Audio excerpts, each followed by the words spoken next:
Baik, Sobat Gambut dan Mangrove, di episode kedua kali ini mungkin Sobat Gambut dan Mangrove melihat ada yang berbeda. Karena biasanya kita melakukan podcast di dalam ruangan, sekarang kita melakukan di luar ruangan. Nah, jadi Sobat Gambut dan Mangrove pasti sudah tahu dong kita ada di mana. Nah, betul, kita sekarang ada di Provinsi Papua, khususnya di Kabupaten Mapi. Ya.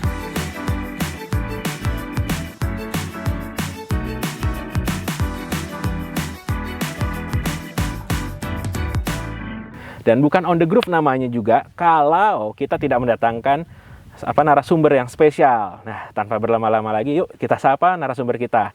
Halo Pak Antonius. Halo. Apa kabar? Kabar baik. Ya. Baik, Sobat Gambut dan Mangrove, Pak Antonius Lestoin ini adalah salah satu kepala dinas di Kabupaten Mapi, yaitu Kepala Dinas Pertanian. Baik, Pak Antonius, mungkin supaya lebih akrab juga nih, buat Sobat Gambut dan Mangrove, kira-kira saya manggil Bapak nih, Pak Anton, Pak Antonius, atau Pak Lestoin, kayak gimana nih Pak? Pak Anton saja. Cukup Pak Anton saja ya? Oke, siap. Baik Pak Anton, mungkin dalam beberapa menit ke depan kita ngobrol santai saja.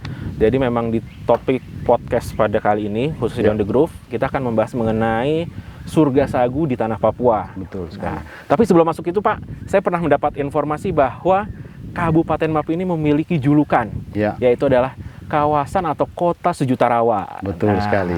Ya. Jadi sobat-sobat Gambut dan Mangrove nih ya, perlu diketahui bahwa memang Kabupaten Mapi ini terkenal sekali dengan luas rawanya yang indah sekali, seperti itu. Luar biasa sekali ya Pak ya. Iya. Kayak begitu. Nah, jadi mungkin ada pertanyaan juga Pak dari Sobat Gambut dan Mangrove untuk kondisi lahan gambut sendiri nih Pak. Ya. Di Kabupaten Mapi khususnya itu seperti apa? Karena memang mungkin banyak yang belum tahu. Betul sekali. Kayak begitu. Mungkin boleh dijawab Pak. Ya. Terima kasih. Jadi di Kabupaten Mapi memang disebut kota sejuta rawa karena kurang lebih 70% dari lahan kita adalah lahan rawa. Ya. Kondisi gambut di kita memang cukup besar. Di Kabupaten Mapi kurang lebih ada 1,7 juta hektar. 1,7 juta hektar. Wah, luas sekali berarti. Lahan gambut yang ada dan memang kondisinya ya masih lestari kalau menurut saya karena terjaga juga dengan baik. Nah, Sobat Gambut dan Mangrove, tadi jawaban dari Pak Anton bahwa memang kondisi lahan gambut khususnya ya Pak ya, di Kabupaten Mapi ini masih cukup lestari dan terjaga. Betul sekali. Nah, tidak lengkap Pak kalau misalkan kita sudah ngomongin kondisi lahan. Ada titipan pertanyaan juga nih dari Sobat Gambut dan Mangrove. Komoditi atau komoditas apa saja nih Pak yang cocok di lahan gambut itu sendiri? Iya, jadi komoditas cocok di lahan gambut atau untuk komoditas perkebunan itu ada sagu, dan kalau ke komoditas pertanian lainnya itu ada seperti tanaman-tanaman palawija, itu juga bisa kita kembangkan di lahan gambut ya. Tetapi kami di Kabupaten Mapi memang saat ini fokus kami itu ke sagu. Oh, berarti memang sesuai dengan topik kita juga nih Pak di On The Groove mengenai surga sagu di tanah Papua, khususnya di Kabupaten Mapi. Betul. Karena begini, memang di Kabupaten Mapi ini potensi sagu kita cukup luas dan menyebar di hampir seluruh distrik ya, di 15 distrik. Itu kurang lebih ada 818.800 hektar sagu. Itu menurut data dari UP4B. Nah, berarti tadi Bapak menyebutkan 15 distrik itu ya Pak ya? Ya. Itu tersebar di berapa kampung Pak? 15 distrik terdiri dari 162 kampung dan 2 kelurahan. Hampir semua kampung itu potensi sagunya ada. Baik Sobat Gambut dan Mangrove, tadi sudah dijelaskan juga oleh Pak Anton bahwa 15 distrik terdiri dari 162 kampung dan 2 kelurahan. Itu sangat luas ya Pak ya. Betul sekali. Gitu, dan itu menjadi potensi sagu yang besar nantinya seperti itu. Nah, Sobat Gambut, mungkin bukan rahasia lagi atau sudah kita ketahui bersama bahwa tanaman sagu ini yang ada di tanah Papua khususnya menjadi yang terbesar dan menghasilkan komoditas sagu juga bagi Republik Indonesia seperti itu. Dan sagu juga menjadi sumber makanan pokok ya Pak ya. Betul sekali. Nah, menurut Bapak, kondisi tanaman sagu yang ada di Kabupaten Mapi ini itu masih tergolong lestari ya, maksudnya lestari itu masih banyak tegakan yang alami, terus memang ya tidak dilakukan penanaman ulang, atau memang sudah mulai nih Pak ada yang rusak sehingga harus ditanam ulang seperti itu?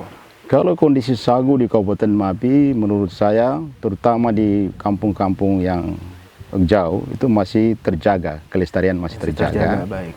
Kemudian yang ada di pinggiran-pinggiran kota, terutama yang ada di dekat kota kabupaten atau di ibu kota distrik ini mulai ada terjadi pergeseran. Pergeseran karena apa? Ada dibuat pemukiman baru masyarakat, ya jelas mungkin hutan-hutan sagu itu ditebang. Tetapi pada prinsipnya yang saya ketahui adalah bahwa kondisi sagu di Kabupaten Mapi ini 80% masih terjaga, terjaga ya Pak. Ya.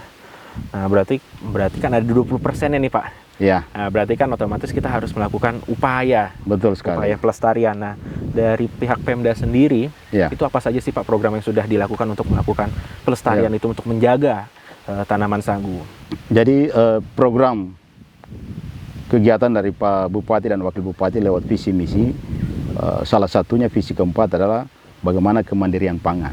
Nah, salah satunya yang sekarang dilakukan adalah dengan pengelolaan sagu dengan baik. Kita tahu bahwa tadi saya sudah sampaikan di awal bahwa hutan sagu kita ini kurang lebih 818 juta hektar. 8 juta. 818 ribu 8.000 ya. Oke. hektar. Artinya bahwa potensi sudah ada. Kira-kira sekarang bagaimana pengelolaan itu dengan baik. Berarti next step-nya, Ya. langkah selanjutnya. Sehingga itu didukung oleh pemerintah pusat dengan keluarnya Inpres nomor 9 tahun 2020 tentang percepatan pembangunan di Papua dan Papua Barat. Itu salah satunya Kabupaten Mapi ini dijadikan kabupaten untuk pengembangan pangan, sektor pangan. Kalau di Kabupaten Merauke dengan padi, sedangkan Kabupaten Mapi dengan sagu. pengembangan sagu. Baik, Nah, baik. kami sudah memulai itu juga lewat dana dari APBD Kabupaten dari tahun 2019, tahun 2020 dengan bagaimana untuk pengelolaan sagu dengan menggunakan mesin yang sederhana. Itu sudah kami lakukan. Baik, baik. Nah, jadi itu ya Sobat Gambut dan Mangrove mengenai kondisi sagu dan bagaimana upaya Pemda untuk melakukan perlindungan ya Pak ya tadi. Betul, betul. Melalui peraturan daerah ataupun peraturan pemerintah pusat dan implementasinya di Kabupaten Mapi ini. Betul sekali. Nah, tadi karena memang sebagian besar potensi sagu ada di kampung, Pak. Ya. Nah, ini sangat menarik kalau misalkan kita membahas status kepemilikannya karena memang menurut informasi juga yang saya dapat bahwa Provinsi Papua itu sangat kental dengan adat dan istiadatnya. Nah, jadi ini bagaimana nih Pak status kepemilikan lahannya atau memang sudah bergeser ada mungkin investor yang masuk sehingga masyarakat terhalang untuk mengembangkan kepemilikan lahan untuk mengembangkan tanaman sagu ini. Iya, baik, terima kasih. Jadi kondisi kepemilikan lahan sagu saat ini Kabupaten Mapi, saya pikir hampir sama dengan daerah-daerah lain di Papua ini masih merupakan ulayat, ya, adat daripada masyarakat setempat. Jadi khusus untuk Kabupaten Mapi memang belum ada investor yang masuk yang berusaha di bidang pengembangan sagu atau pengelolaan sagu ini. Jadi status kepemilikan masih tanah adat, ya, dikelola oleh marga-marga yang ada di wilayah kampung-kampung itu sendiri. Begitu. Sehingga pemerintah dalam hal ini bila mana akan melakukan kegiatan-kegiatan pengelolaan sagu, kita melibatkan masyarakat karena memang mereka yang punya lahan di situ, mereka yang punya dusun di situ. Baik. Begitu. Baik, Sobat Gambut dan Mangrove, tadi beberapa pertanyaan sudah dijawab lugas ya oleh Pak Anton bahwa kepemilikan sagu di Provinsi Papua khususnya di Kabupaten Mapi ini masih menjadi hak ulayat masyarakat. Betul sekali. Kayak begitu di kampung.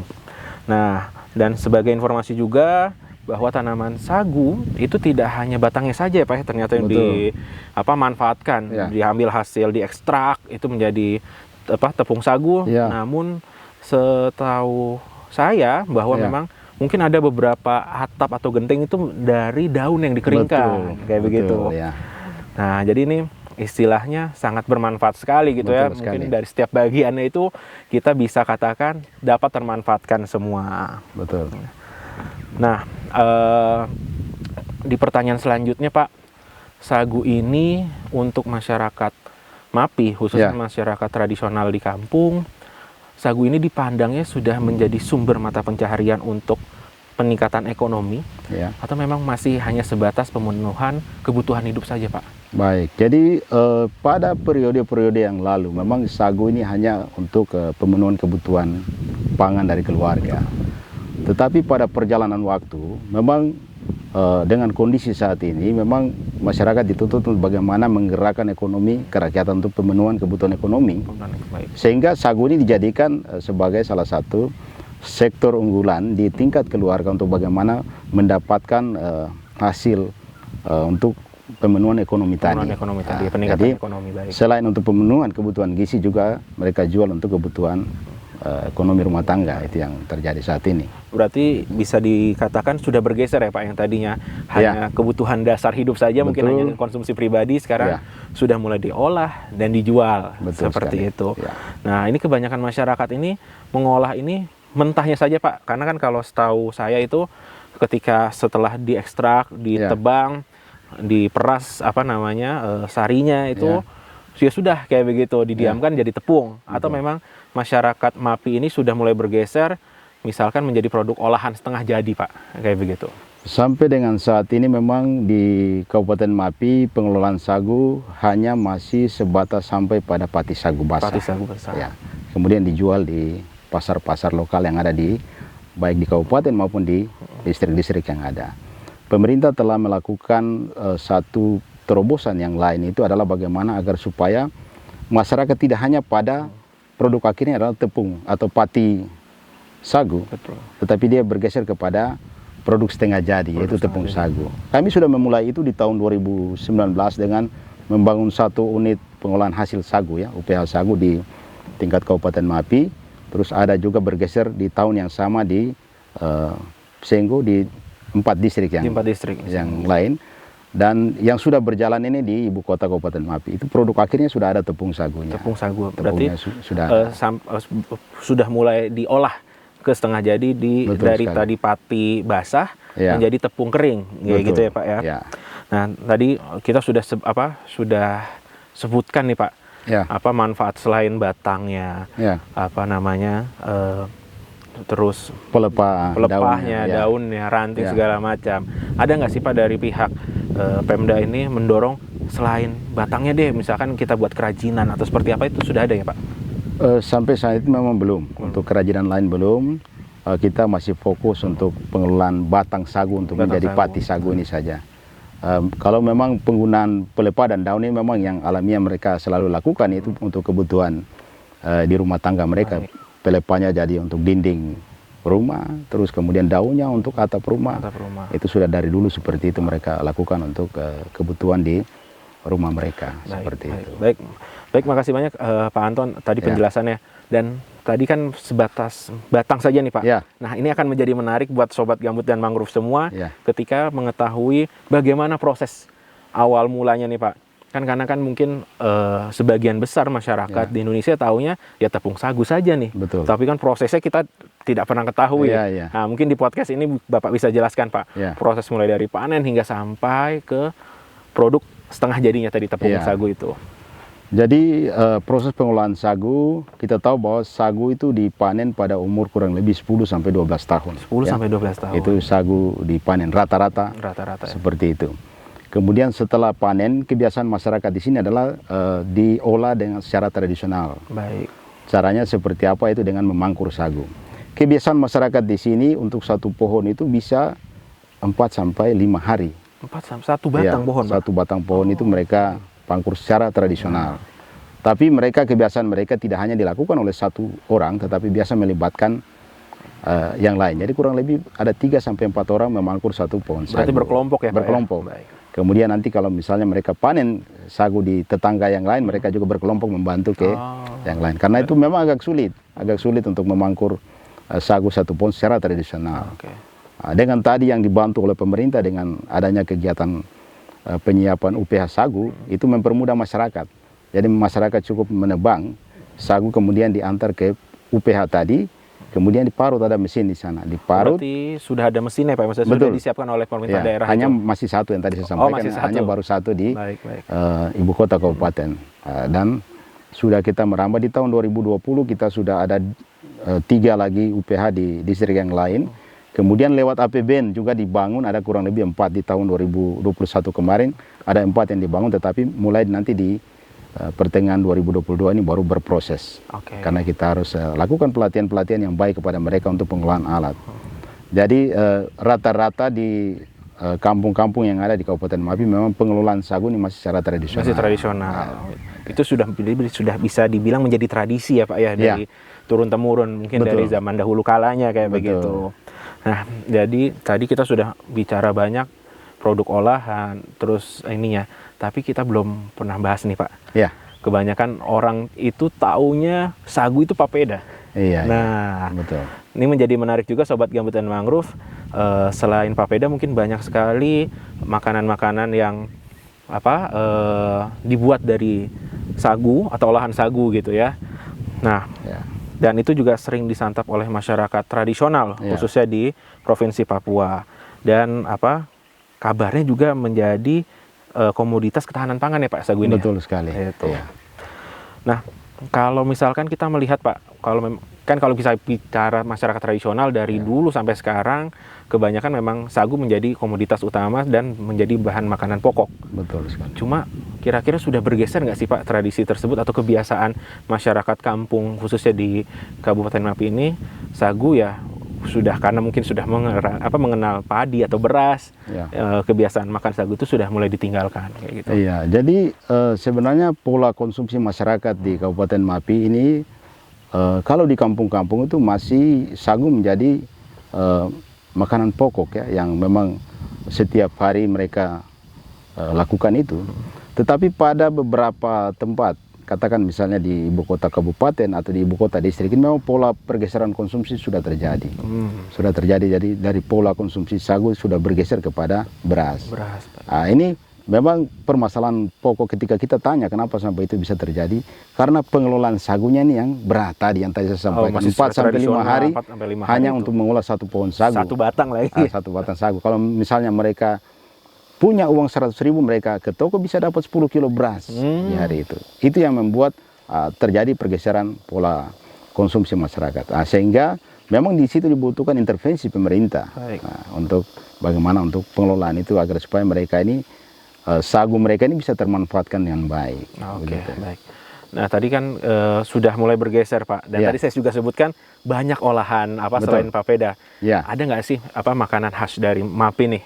Yang dari olahan sagu. Ini salah satunya ini. Apa ini Pak? Ini sagu lempeng, kemudian ini sagu kuali, sagu kelapa. Sagu kelapa berarti campuran dari sagu dan kelapa. Oke, Pak, saya mohon izin dicoba, melihat memperlihatkan ke Sobat Gambut dan Mangrove bahwa ini nih salah satu produk hasil olahan sagu ya Pak, khususnya dari Kabupaten Mapi. Betul sekali. Dan ada yang campuran kelapa sama bakar. Nah, ini kalau kurang afdol kalau nggak kita coba nih. Boleh saya kita merasakan coba. nih. Boleh nih. Silakan.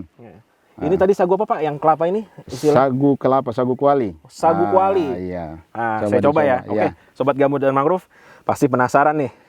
Rasanya kayak gimana nih? Coba ya saya makan. Baik. Gimana rasanya?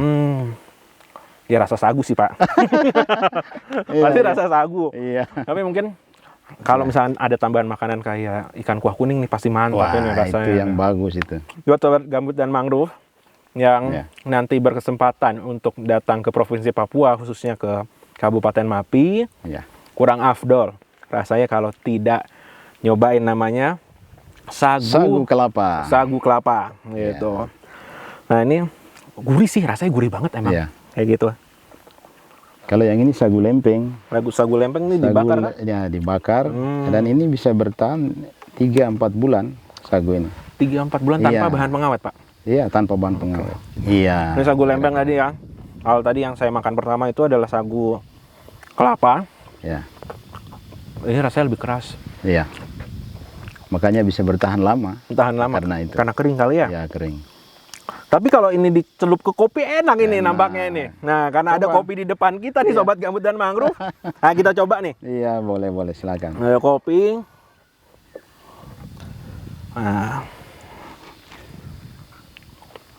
Wah. Mantap. Benar mantap. Iya. Monggo Pak, silakan Pak. Silakan. Minum kopinya. Itu jadi nikmat sekali nih Pak. Kita podcast di sini, jadi saya berasa bersyukur sekali bersempatan membawa On The Groove ke Kabupaten Mapi ini. Nah Pak, jadi kita sudah banyak cerita mengenai sagu itu apa, bagaimana kondisinya. olahannya apa saja. Dan selain batang sagu yang dimanfaatkan, ternyata banyak sekali produk-produk sampingannya ya Pak. Betul sekali. Nah, Sobat Gambut dan Mangrove, sebagai informasi bahwa BRGM sudah melaksanakan kegiatan restorasi gambut di Provinsi Papua sejak 2016, kayak begitu. Dan salah satu kegiatannya adalah kegiatan revitalisasi ekonomi atau R3. Nah, khususnya di Provinsi Papua, BRGM juga mendorong kegiatan revitalisasi ekonomi ini untuk melakukan pengembangan tanaman sagu, Pak. Ya. Nah, jadi dari informasi tersebut ada beberapa pertanyaan dari Sobat Gambut dan Mangrove. Ini apa sih Pak kaitannya program restorasi gambut dengan kegiatan budidaya sagu ini? Khususnya di Kabupaten Mapi ini. Ya. Jadi saya pikir keterkaitan pasti ada. Karena di awal tadi saya sudah sampaikan bahwa potensi utama perkebunan di Kabupaten Mapi adalah sagu. Jadi melihat kondisi lahan gambut kita yang tadi saya katakan kurang lebih 6-7%, itu lebih memang cenderung untuk pengelolaan sagu di situ. Sehingga ketika BRGM ini masuk kerjasama di Pemda Kabupaten Mapi, kami sangat berterima kasih dan sangat bersyukur untuk itu, karena pasti ke depan ini akan membantu masyarakat dalam meningkatkan kesejahteraan secara ekonomi masyarakat kita, terutama masyarakat lokal yang ada di kampung-kampung di mana kegiatan BRGM itu berjalan. Saya pikir itu. Nah Pak, tadi bicara masyarakat kampung, saya mendapatkan sekali lagi saya dapatkan informasi bahwa salah satu budaya masyarakat tradisional di Papua ini itu kan salah satunya masih membuka lahan atau mencari buruan itu dengan cara membakar lahan ya Pak ya. Nah, ini apakah dengan tadi mendorongnya budidaya sagu ini dapat menekan hal tersebut di tingkat masyarakat tradisional Pak? Ya, saya pikir boleh katakan ya. Salah satunya untuk merubah bagaimana pola masyarakat yang tadinya peramu terus bergeser ke arah agraris. Ya, caranya dengan itu. Salah satunya yang dilakukan oleh teman-teman dari BRGM, yaitu dengan bagaimana pengelolaan budidaya sagu seperti itu. Pasti akan merubah mindset dari masyarakat untuk bagaimana untuk yang dahulunya mereka sebagai peramu, kemudian bergeser kepada petani yang agraris. Untuk bagaimana mengelola sagu, bagaimana untuk mengelola komoditas yang lainnya. Jelas kegiatan tadi juga bisa dikatakan sudah cukup menekan ya Pak ya kebiasaan-kebiasaan masyarakat yang terdahulu yang tadinya peramu, membuka lahan secara membakar, bergeser kepada pertanian yang agraris dan mengembangkan komoditas lainnya. Mungkin ada selain sagu tadi Bapak Anton sampaikan. Nah, budidaya sagu ini Pak, ini kan menyasar kepada masyarakat kampung di restorasi gambut. Nah, kira-kira Pak dari 2018 ya BRGM mulai masuk di Kabupaten Mapi ini sudah berapa kelompok ya Pak ya yang sudah mendapatkan kegiatan budidaya sagu ini? Ya, kalau kelompok taninya pengelola itu ada kurang lebih 181 kelompok. 181 kelompok. Dengan melibatkan kurang lebih 3.000-an lebih petani yang ada di situ. Di tahun 2022 ini kami bersyukur bahwa ada 22 kampung lagi yang kami dibantu oleh teman-teman dari BRGM. Gitu. Berarti sudah cukup banyak ya Pak ya? Nah, berarti kan dari banyaknya kelompok tadi mungkin ada salah satu kelompok lah Pak yang bisa dikatakan ini sudah baik dan bisa dijadikan contoh untuk kelompok-kelompok lainnya. Ada nggak nih Pak? Ya ada. Sebenarnya banyak ya kelompok-kelompok yang sudah maju, tetapi salah satu yang saya lihat sudah berkembang dengan baik itu di Kampung Yatan. Ya. Kampung Yatan. Kampung Yatan di distrik Nambioman Bapai. Kurang lebih kalau ke sana dari sini mungkin 2 jaman ke sana. Itu ketua kelompoknya Bapak Leonardus. Bapak Leonardus. Kalau teman-teman ke sana bisa nanti komunikasi dengan beliau dan melihat lahannya. Saya pikir sudah cukup bagus dan menurut saya sangat berhasil. Berarti sudah bisa dijadikan percontohan ya Pak ya buat kelompok-kelompok yang nantinya nih mungkin yang 2022 ini yang ada tadi Bapak Anton sampaikan itu ada 22 ya Pak ya? 22 kampung kelompok. Baik, di pertanyaan selanjutnya Pak Anton ada pertanyaan ini, bagaimana bentuk budidaya tanaman sagu yang dilakukan oleh pemerintah daerah Mapi melalui Dinas Pertanian. Nah, ini mulai dari budidaya lokasinya di mana saja, terus ada berapa luas lahan yang sampai mungkin 2018 hingga saat ini, dan bibit sagunya tuh dari mana Pak? Jadi kebiasaan masyarakat di Kabupaten Mapi memang pola budidaya ini ada. Jadi ada beberapa kampung-kampung atau wilayah-wilayah tertentu ketika mereka menebang sagu pasti mereka harus menanam. Oh, Itu ada kebiasaan itu. Kemudian yang intervensi dari pemerintah dalam rangka budidaya sagu ini memang kami lakukan pada spot-spot tertentu. Jadi ada daerah-daerah kawasan yang menurut kami ini perlu untuk dikembangkan karena terjadi kerapatan vegetasi sagu yang cukup padat di situ, sehingga dilakukan penjarangan. Penjarangan itu ada program dari kementerian, dari lewat APBN, yaitu penataan hutan sagu. Sampai dengan tahun 2022 ini kurang lebih ada 400 hektar yang dilakukan penataan dari teman-teman dari Kementerian Pertanian. Kemudian yang dilakukan oleh teman-teman dari BRGM ini yang memang sangat luar biasa karena memang menyentuh langsung ke 103 kelompok dengan melibatkan kurang lebih 3.000-an 3.000 petani berarti. Petani. Ini memang sangat luar biasa dan sudah dilakukan dari tahun 2018. Kemudian bagaimana bibit itu diperoleh? Bibit ini memang kami peroleh dari masyarakat ya. Dan tentunya kami tidak hanya sekedar ambil, tapi kami melihat yang bibit yang kualitasnya bagus. Yang unggul, karena masyarakat selalu menyampaikan kepada kami bahwa bibit ada di kami. Bagaimana kalau bibit yang ada inilah yang kita manfaatkan. Tapi tentunya kita menyeleksi bibit yang unggul. Dengan metode-metode secara teknis ya kita lakukan itu untuk kemudian penanaman atau budidaya sagu itu. Nah Pak, berarti kalau bibit tadi yang Bapak sampaikan itu dari masyarakat, berarti masyarakat ini ngambil dari tegakan alami, anakan alami kayak gitu Pak? Betul. Karena kita tahu bahwa satu tegakan pohon sagu pasti jumlah anakannya ini kan banyak. Seperti itu. Begitu. Ketika kita melakukan penjarangan, ketika kita melakukan penataan sagu, otomatis harus dilakukan penjarangan bibit sagu. Pada saat penjarangan inilah yang bibit itu diambil. Anak tadi diambil jadi bibit pada lahan yang akan dibudidaya. Seperti itu. Nah, tadi Bapak ngomong penjarangan Pak. Betul. Nah, berarti kan ada pola atau jarak tanam yang sudah ditentukan Pak. Untuk khusus tanaman sagu ini, untuk bisa tumbuh secara efektif nantinya. Ada nggak nih Pak pola jarak tanam yang ideal seperti itu? Artinya pada lahan-lahan yang dilakukan kegiatan budidaya itu memang ada jarak tanamnya. Jarak tanamnya secara teknis adalah 8 kali 8 meter. 8 kali 8 meter. Baik. Artinya bahwa di dalam 1 hektar itu kurang lebih ada 144 anakan pohon sagu yang kita tanam. Itu pada lahan yang lahan budidaya, terutama pada lahan-lahan yang dilakukan oleh teman-teman BRGM ini. Karena itu pada lahan-lahan gambut yang kosong ya kita lakukan penanaman kurang lebih 1 hektar, isinya tadi kurang lebih 144 bibit anakan. Nah, untuk pemeliharaannya sendiri Pak, nah ini apakah ketika tanam ya sudah dibiarkan tumbuh secara alami, karena memang kita ketahui bersama tanaman sagu ini kan menjadi salah satu tanaman yang alami dapat tumbuh di lahan tidak terlalu sulit, tidak terlalu sulit gitu. Nah, apakah perawatannya sulit, harus disiangin kah, terus harus diberi pupuk, bahkan intinya ada hama-hama tertentu malah ya begitu. Jadi saya pikir tanaman sagu ini adalah tanaman yang sebenarnya sangat gampang pengelolaannya, begitu. Sehingga masyarakat kita ketika tanam yang mereka harus lakukan adalah paling penyiangan. Pemupukan juga tidak terlalu penting karena aja ya, Pak, lahan gambut kita kan sudah cukup subur yang ada, sehingga yang harus sering dilakukan adalah penyiangan, pembersihan. Karena apa? Pada kondisi-kondisi tertentu, misalnya pada saat kemarau, ini bisa mudah rawan kebakaran, sehingga penyiangan ini harus senantiasa dilakukan.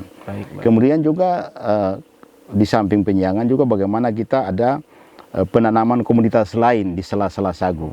Itu untuk apa ya? Untuk bagaimana menyiapkan agar lahan tersebut bisa tidak hanya termanfaatkan untuk sagu, tetapi untuk kebutuhan-kebutuhan yang lain. Tadi sempat Bapak sampaikan bahwa sagu itu kan dipanennya itu pada usia 9 sampai 12 tahun gitu kan? 10 sampai 12 tahun. 10 sampai 12 tahun gitu kan.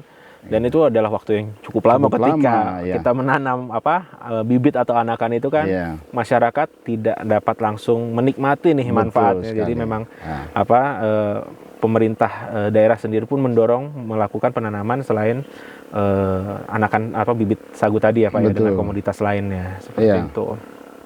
Baik. Ini menjadi salah satu contoh juga buat pengembangan tanaman sagu. Dapat dilakukan tidak hanya untuk menunggu sagunya saja, melainkan ada tanaman atau komoditas lainnya yang dapat ditanami seperti itu. Nah, untuk manfaat dari masyarakat sendiri Pak, setelah mendapatkan bantuan R3 tadi nih, revitalisasi ekonomi ini, itu apa Pak? Apakah ada perbedaan masyarakat menjadi lebih senang menanam sagu lagi, mengolah Ya. sagu lagi, atau seperti apa mungkin, Pak? Saya pikir manfaat secara langsung kalau kita lihat mungkin dari sisi produksinya memang itu akan ketahuan pada 10 sampai 12 tahun. Tetapi manfaat yang saat ini dirasakan yang saya melihat itu adalah telah terjadi perubahan pada pola pikir masyarakat ya. Pada mindset masyarakat yang tadinya sudah kita karena punya alam yang menyediakan sagu yang cukup ya kita tidak perlu untuk budidaya. Tapi dengan adanya program ini akhirnya masyarakat diajarkan bagaimana untuk harus budidaya sagu. Sagu yang tadinya itu ada di sekitaran rumah saat ini sudah terjadi pergeseran mulai jauh. Oke. Nah, sekarang bagaimana agar supaya sagu itu ada dekat dengan masyarakat ya dengan budidaya tanaman yang digalakkan oleh teman-teman dari Bergem ini. Baik. Nah, ini yang saya lihat perubahannya ada di situ. Perubahannya jadi Perubahan ada di situ. tadinya sudah cukup menjauh bergeser Ya. semenjak datangnya program R3 dari BRGM Iya. dan kerjasama dengan pemerintah daerah itu kembali lagi Kembali ke lagi. pola yang Dan itu terdahulu, terbukti gitu. masyarakat mulai giat antusias untuk melakukan itu. Baik. Nah, baik, itu tadi Pak beberapa pertanyaan ini Ya. dari Sobat Gambut dan Mangrove mengenai sagu dan segudang ceritanya. Betul. Seperti itu. Ya. Baik, Sobat Gambut dan Mangrove, tadi berikut pembicaraan ya yang cukup menarik, banyak sekali ilmu yang kita dapatkan terkait topik surga sagu di Tanah Papua bersama narasumber kita Bapak Antonius Letsoin selaku Kepala Dinas Pertanian Kabupaten Mapi. Ya. Nah, banyak sekali yang ternyata belum kita ketahui manfaat sagu itu selain menjadi pangan juga bisa menjadi bahan sampingan untuk membangun rumah khususnya di Provinsi Papua, dan itu terbukti sudah dilakukan semenjak dahulu kala. Seperti itu. Nah Pak, baik, mungkin ada souvenir dari On The Groove untuk Bapak nih Pak. Ya. Mohon diterima ya Pak ya. Ya. Baik Pak, saya mohon izin Pak memberikan. Ya. Silahkan Pak, mungkin Aduh, bisa dibuka. Terima kasih banyak. Sama-sama Pak. Waduh, topi ya. Topi Pak, mungkin bisa langsung dipakai nih Pak supaya Wah. Sobat Gambut dan Mangrove bisa Oke, melihat siap, nih siap. narasumber spesial kita nih. Baik, saya coba ya. Silahkan Pak. Aduh. Wah. Rapper Papua. Mantap. Baik Pak, ada satu Ya. pertanyaan lagi. Baik. Ini mungkin ya bersifat umum saja. Harapan Bapak untuk sagu Pak, Ya. ini secara umum di Papua dan secara khususnya di Ya. Kabupaten Mapi seperti apa? Monggo Pak. Baik, jadi harapan saya selaku pemerintah yang dalam hal ini ditugaskan oleh Bupati untuk menangani sagu di Kabupaten Mapi, saya pikir potensi sagu kita di Kabupaten Mapi cukup. Sekarang bagaimana pengelolaan agar sagu ini bisa dimanfaatkan secara baik oleh masyarakat. Bagaimana untuk ketersediaan pangan dari masyarakat dan juga bagaimana untuk meningkatkan ekonomi masyarakat, ini harus ada intervensi dari semua pihak untuk membantu masyarakat. Dengan adanya dukungan dari teman-teman dari Bergem ini saya pikir sudah cukup baik, dan menurut saya ini harus terus dilanjutkan oleh teman-teman di Bergem, tidak hanya oleh teman-teman di Bergem, dari semua pihak yang turut andil untuk membantu masyarakat dalam rangka budidaya sagu ini bisa pengelolaan sagu ini bisa dilakukan dengan baik. Ini kami sangat harapkan itu. Karena apa Pak Mas Rizky? Karena masyarakat Mapi ini kita mau apa yang kita mau tampilkan kalau bukan dari potensi kita yang ada. Sendiri. Potensi hutan sagu kita cukup luas. Tadi saya sudah katakan ada 818.000 hektar. Di samping itu kami juga di sini mempunyai gaharu ada. Kami mempunyai karet juga ada. Banyak potensi-potensi yang belum terkelola dengan baik. Untuk itu dengan dukungan teman-teman dari Bergem dan juga dari kementerian misalnya untuk bagaimana pengelolaan sagu ini dengan baik, saya pikir itu sangat baik dan kami sangat berterima kasih untuk itu. Sama-sama Pak. Mas Rizky. Kemudian satu hal lagi, ini memang dengan adanya Impres nomor 9 tahun 2020 tentang percepatan pembangunan Papua dan Papua Barat, ini memang rencana aksinya sudah jelas ya dari pusat bahwa di Mapi itu untuk pengembangan sagu. Memang yang saat ini kami tunggu adalah bagaimana actionnya, yaitu dalam pembiayaan. Karena pemerintah daerah kami melalui Bupati dan Wakil Bupati sudah sangat gencar ke pelosok kampung untuk bagaimana sagu itu harus dikelola dengan baik. Didorong berarti ya Pak masyarakat kampung ini. Betul. Kita tahu bahwa sagu kita ini kan kurang lebih 80-90% itu ada di hutan sagu yang vegetasinya cukup padat. Kurang lebih hanya 10-15% yang Baru sagu terkelola. budidaya. Artinya apa? Artinya bahwa ketika investor mau masuk ke situ agak berat karena sagu ini ada di hutan sagu yang vegetasinya cukup rapat. Dibutuhkan intervensi pemerintah untuk bagaimana mendekatkan masyarakat dengan investor tadi untuk mengelola sagu ini dengan baik. Disitulah tugas dari kami sebagai pemerintah adalah bagaimana memediasi itu untuk membantu masyarakat tadi untuk meningkatkan taraf hidup masyarakat, ekonomi masyarakat dan juga ketersediaan pangan dari keluarga. Baik. Saya pikir itu. Baik, terima kasih banyak Pak Anton atas waktunya nih untuk Ya. On The Groove. Ya. Sekali lagi saya sangat bersyukur Ya. sekali bisa melakukan podcast On The Groove Ya. ini di Kabupaten Mapi. Ya. Nah, baik Sobat Gambut dan Mangrove, segitu dulu ya perbincangan di episode kedua ini. Sebelum ditutup Mas Boleh, Rizky, silakan, Pak. ada satu slogan yang saat ini kami di MAPI selalu menyampaikan secara berulang kali, baik itu secara langsung atau sampai di pusat oleh Bapak Bupati, yaitu beliau selalu mengatakan bahwa sagu MAPI untuk dunia. Sagu MAPI untuk dunia. Karena apa? Dengan 818.000 hektar tadi itu bagaimana kita menyiapkan karbohidrat yang cukup untuk masyarakat. Itu ada di sagu tadi. Sehingga kami ke depan kami punya cita-cita, punya impian bahwa sagu MAPI ini bisa menghidupkan orang banyak. Makanya timbullah slogan itu. Sagu MAPI untuk dunia. Oke. Nah, itu tadi Sobat Gambut dan Mangrove, ada slogan dari Kabupaten Mapi, yaitu Sagu MAPI untuk dunia. Pulihkan gambut, hijaukan mangrove, tingkatkan kesejahteraan.